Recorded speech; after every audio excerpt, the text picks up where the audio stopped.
Cordial saludo, mi nombre es Andrés Felipe Penagos, soy estudiante de Ingeniería Multimedia. Este es mi documento de identificación.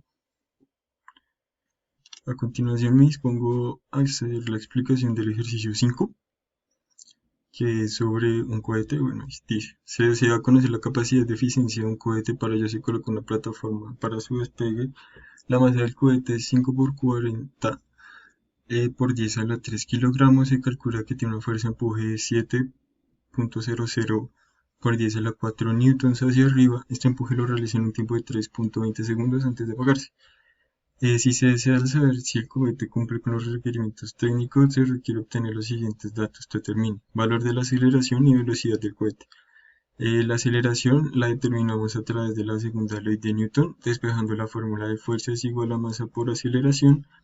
Como esta masa está, eh, como esta masa está multiplicando la aceleración, pasa a dividir, entonces queda que fuerza sobre masa es igual a la aceleración. Listo.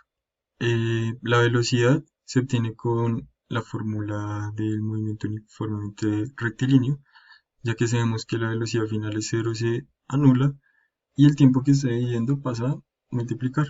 Entonces queda velocidad es igual a aceleración por tiempo. Y resolvemos. Entonces ya con el tiempo, con la velocidad, podemos hallar la energía cinética, que es con la fórmula 1/2 de la masa por la velocidad al cuadrado. Y así conocemos la energía cinética, que es la segunda pregunta. El valor de la energía cinética del cohete despreciando, bueno, valor de la altura máxima del cohete si se cumple la ley de conservación de energía. Entonces sabemos que la altura es un medio de la gravedad por el tiempo al cuadrado. Simplemente se despeja ya que el tiempo lo tenemos y pues la gravedad es una constante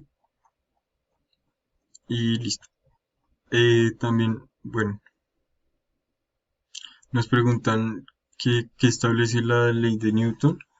Las leyes de Newton, ¿cuáles de ellas se usan en ese problema? Bueno, la primera ley de Newton dice que es la ley de la inercia, que dice que todas las fuerzas ejercidas sobre un cuerpo, si la sumatoria de las fuerzas ejercidas sobre un cuerpo es cero, este está en reposo. La segunda dice, cuando la sumatoria de las fuerzas de un cuerpo es diferente a cero, este tendrá un desplazamiento constante dependiendo del medio en que se encuentre. Entonces, la tercera ley es la de acción y reacción. Dice que cuando dos objetos interactúan aparecen fuerzas iguales y en sentidos opuestos. En esta se usa la ley de acción y reacción y la segunda ley de Newton,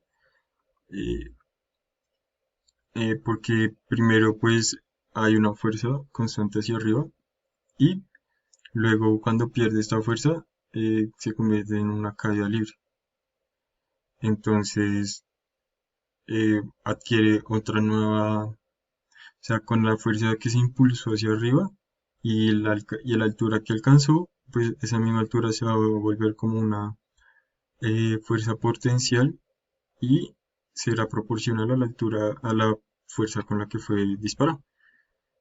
Bueno, también nos piden el diagrama de cuerpo libre. Entonces, como es un cohete que fue disparado en una sola posición, pues solo hay una fuerza de impulso y la fuerza del peso, que, que es masa por gravedad. ¿Qué significa que un cuerpo esté en equilibrio de fuerzas? O sea, que está en reposo, que todas las fuerzas dan como resultado, la sumatoria de las fuerzas da como resultado cero, entonces este está en reposo.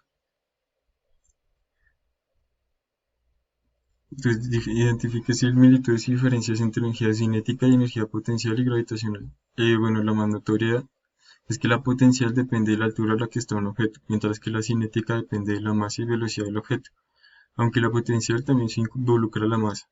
Esta habla de la energía que tiene el objeto y puede ser liberada con una caída libre. ¿En qué consiste la conservación de energía mecánica y cómo la aplicaría para resolver este problema? Bueno, la conservación de la energía se refiere a una fuerza que es constante. Por ejemplo, a diferencia del ejercicio anterior, en este la fuerza constante durante el trayecto que fue disparado el cohete y se empleó la misma para encontrar todas las variables. Entonces, por eso mismo, pues es una fuerza constante. Muchísimas gracias por la atención.